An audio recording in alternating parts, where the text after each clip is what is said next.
خبر شامل کریں گے ضلع منڈی بہاولدین سے، جہاں ایس ایچ او تھانہ پاہڑیانوالی شوکت ٹوپہ نے گزشتہ روز لاپتہ ہونے والا بچہ ٹریس کر کے والدین کے حوالے کر دیا۔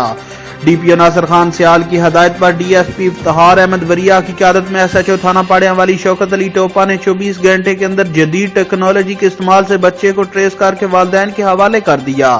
والدین نے ایس ایچ او شوکت ٹوپہ کا شکریہ ادا کیا، خوشی سے ایس ایچ او کے گلے میں پھولوں کے ہار پہنائے۔ اہل علاقہ نے شوکت ٹوپہ کو زبردست الفاظ میں خراج تحسین پیش کیا ہے۔ ایس ایچ او شوکت ٹوپہ نے میڈیا سے گفتگو کرتے ہوئے کہا کہ والدین بچوں کی حرکات پر خیال رکھیں۔ بچہ گھر میں ہمشیرہ سے معمولی جھگڑا ہونے پر گھر سے اسکول گیا، واپس نہیں آیا۔ بچہ اپنے پاس 1000 اسکول فنڈ اکٹھا ہونے پر اسکول سے گجرات گیا، جہاں ٹرین پر بیٹھ کر لاہور داتا صاحب 2 دن رہا۔